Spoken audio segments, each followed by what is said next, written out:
আজকে আমি আপনাদের একদম সহজ পদ্ধতিতে কাশ্মীর স্টাইলে একটা মাটন রেসিপি করে দেখাবো। এটা দেখবেন বানানো খুব সহজ আর ঘরোয়া সব উপকরণ দিয়ে এটা বানিয়ে নেওয়া যায়। তাই একঘেয়েমি মটনের রেসিপিগুলো না বানিয়ে এই রেসিপিটা একবার ট্রাই করে দেখতে পারেন। আর এটা আপনারা সাদা ভাত, রুটি, পোলাও বা পরোটা সবকিছুর সাথেই সার্ভ করতে পারেন। আর অবশ্যই রেসিপিটা পারফেক্টলি করার জন্য সাথে থাকবে অনেক টিপস অ্যান্ড ট্রিক্স।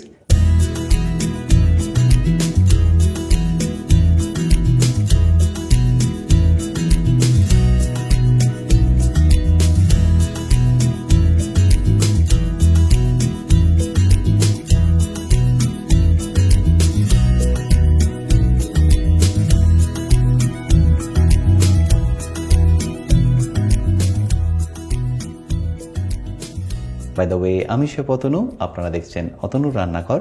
আর আজকে আমাদের রেসিপি কাশ্মীরি স্টাইলে খাট্টা মাটন।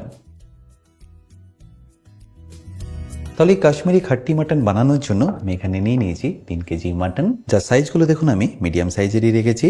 সাইজগুলো দেখুন খুব বেশি বড় নয়, আবার খুব বেশি ছোটও কিন্তু নয়। এবার এটাকে আপনাদের ডাইরেক্টলি দিয়ে দিতে হবে প্রেশার কুকারের মধ্যে।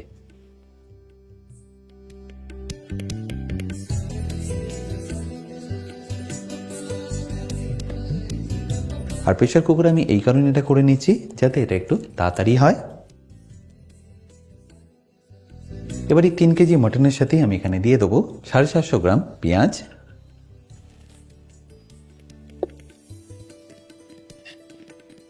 এরপরের মধ্যে দিয়ে দিন স্বাদ মতো নুন। আর নুনটা দেওয়ার পরে আমি এখানে দিয়ে দিচ্ছি 2 চা চামচ কাশ্মীরি লঙ্কার গুঁড়ো।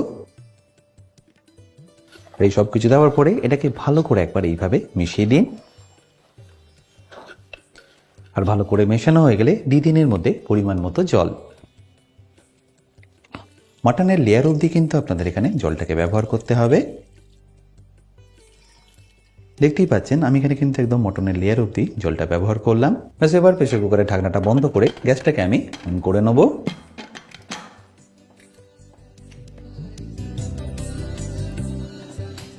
আচ্ছা, মাটনটা যতক্ষণ সেদ্ধ হচ্ছে আমি আপনাদের একটা পেস্ট বানিয়ে দেখাচ্ছি। তার জন্য লাগছে সবার প্রথম 5-6টা কাশ্মীরি লঙ্কা। আর এখানে দেখুন আমি বড় সাইজের কাশ্মীরি লঙ্কাগুলো নিয়ে নিয়েছি। আর আপনারা যদি কাশ্মীরি লঙ্কা না পান সেক্ষেত্রে আপনারা রেগুলার কাশ্মীরি লঙ্কাও ব্যবহার করতে পারেন।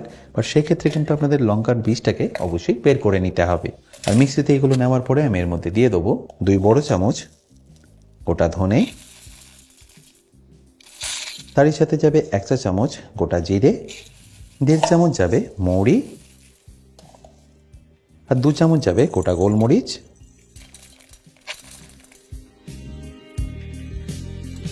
এরপরের মধ্যে দিয়ে দিন 2 চা চামচ আদা বাটা।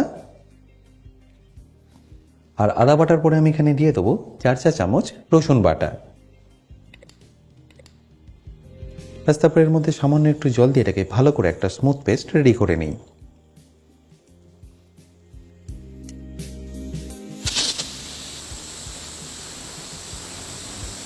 মোটামুটি 5টা থেকে 6টা সিটি পড়ে গেছে।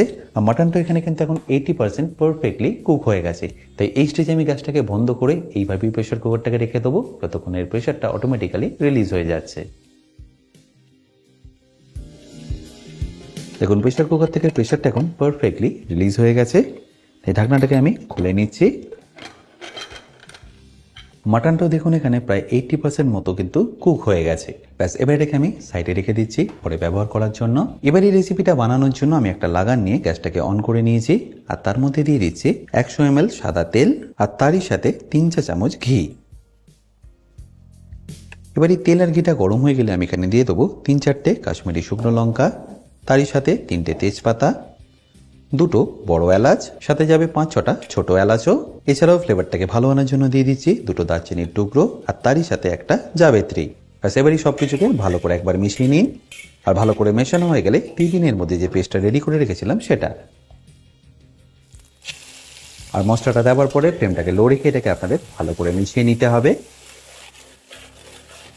এই মশলাটা আপনাদের লো ফ্লেমে ততক্ষণ কুক করতে হবে যতক্ষণ আদা রসুনের কাঁচা গন্ধটা একদম চলে যাচ্ছে। এই মশলাটা কষাতে কিন্তু আপনাদের খুব বেশিক্ষণ সময় লাগবে না। 5 থেকে 6 মিনিটের মধ্যে দেখবেন এটা পারফেক্টলি রেডি হয়ে গেছে। আর অবশ্যই মশলাটা কষানোর সময় ফ্লেমটা কিন্তু আপনারা একদম লো রাখবেন। আচ্ছা, এই মশলাটা যতক্ষণ কুক হচ্ছে আমি আপনাদের আরও একটা পেস্ট বানিয়ে দেখাচ্ছি। আর পেস্টটা হবে আনারদানার বা বেদানার বীজের। এই বেদানার বীজগুলোকে আমি প্রায় এখানে 1 ঘন্টা মতো ভিজিয়ে রেখেছি। কাশ্মীরি খাঁটি মটন বানানোর জন্য যে টক ভাবটা আসবে সেটা কিন্তু এই বেদানার বীজ থেকেই আসবে। এই বেদানার বীজ কিন্তু আপনারা খুবই ইজিলি মার্কেটে পেয়ে যাবেন, দামও খুব কম হয়, 30 থেকে 35 টাকার মধ্যে দেখবেন এটা ইজিলি পেয়ে যাচ্ছেন।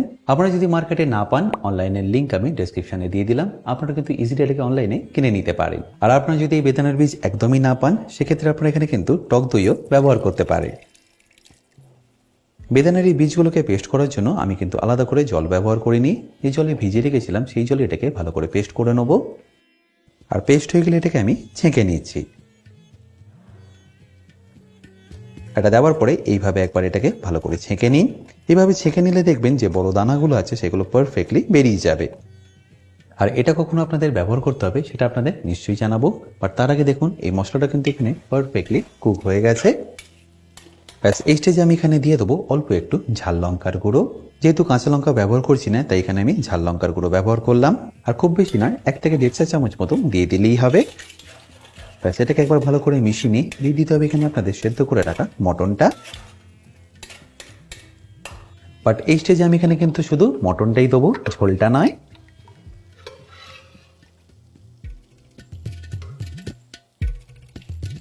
বাট অল্প একটু ঝোল চলে আসলে কিন্তু কোনো অসুবিধা নেই।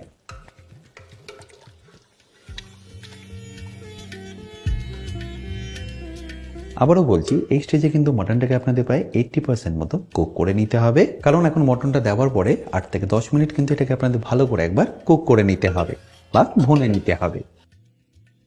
আর মটনটা দেওয়ার পরে ফ্লেমটাকে হাই করে এটাকে ভালো করে একবার কষে নিন মশলার সাথে।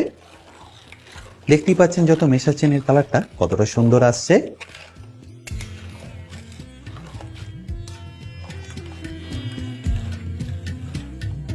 আর এই স্টেজে কিন্তু আপনাদের এখানে নুনটা একবার চেক করে নিতে হবে, যদি কম থাকে তাহলে অ্যাড করে দিন।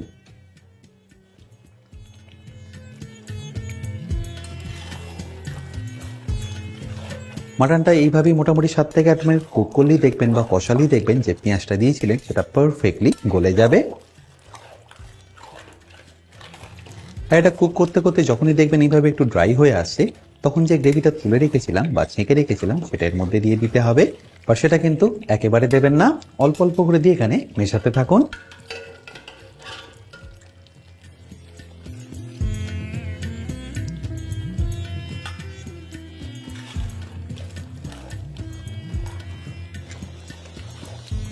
দেখুন মাটনটা এখানে আবারও ড্রাই হয়ে এসছে, তাই গ্রেভিটা আমি এখানে আবারও অ্যাড করে দিচ্ছি।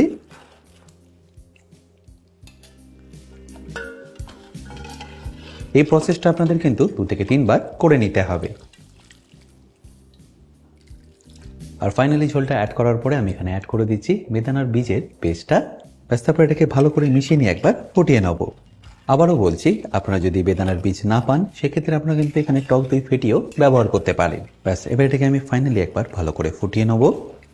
আচ্ছা, এখানে বলে রাখি, আপনারা যারা এখনও আমার অতনু রান্নাঘরের অ্যাডভান্স কুকিং কোর্সটা নেননি, তারা নিয়ে নিতে পারেন আমার নিজস্ব ওয়েবসাইট www.otonurannaghar.com থেকে। এই কোর্সটা মেনলি রেস্টুরেন্ট স্টাইল খাবারের ওপর। রেস্টুরেন্টে কি গ্রেভি বা কি সস বানিয়ে রাখে, যার জন্য আপনাদের 10 থেকে 15 মিনিটের মধ্যেই এই খাবারটা পরিবেশন করতে পারে, সেই সব কিছু আমি শিখেছি অ্যাডভান্স কুকিং কোর্সে। এই কোর্সের লিঙ্ক আমি যদিও ডিসক্রিপশন বক্সে দিয়ে রেখেছি, তাও বলে রাখি, কিন্তু যদি আপনাদের কোনো রকম অসুবিধা হয় আমার সাথে এই হেল্পলাইনে যোগাযোগ করতে পারেন। দেখুন মাটনটা যত ফুটছে, গ্রেভির কালারটাও কিন্তু ততটাই ভালো আসছে। মোটামুটি আর 1 থেকে 2 মিনিটের মধ্যেই এটা কিন্তু পারফেক্টলি রেডি হয়ে যাবে। খাট্টা মিট বলে যে এটা খুব বেশি টক হবে তা কিন্তু নয়, অল্প অল্প একটু টক ভাবটা যেন থাকে। দেখুন মশলা থেকে কি সুন্দরভাবে ঘিটা ছেড়ে দিয়েছে। এবার ফাইনালি এটাকে আমি ফিনিশ করে নেবো অল্প একটু গরম মশলার কাসুরি মেথি পাউডার দিয়ে। আমি এখানে 1/2 চা চামচ গরম মশলা পাউডার দিলাম, আর তারই সাথে দিয়ে দেবো 1/3 চামচ কাসুরি মেথি পাউডার। ব্যাস, একবার ভালো করে মিশিয়ে নিলেই আপনাদের কাশ্মীরি স্টাইলের মাটন কিন্তু পারফেক্টলি রেডি। আশা করি সিম্পল রেসিপিটা আপনাদের নিশ্চয়ই ভালো লাগবে। আর যদি ভালো লেগে থাকে অতি অবশ্যই কিন্তু আমাকে কমেন্টে জানাতে ভুলবেন না। আমি এটাকে আপনাদের কাশ্মীরি পোলাও দিয়ে সার্ভ করে দেখাবো। আর আমার কথা মতো এই নতুন পদ্ধতিতে একবার বানিয়ে দেখুন, খেতে কিন্তু অসাধারণ হবে।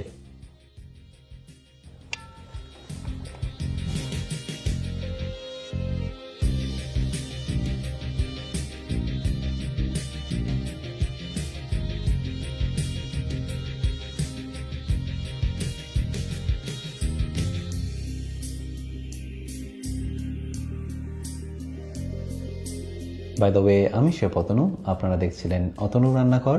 দেখা হচ্ছে আপনাদের সাথে একটা নতুন রেসিপি নিয়ে নেক্সট এপিসোডে। ভালো থাকবেন, সুস্থ থাকবেন।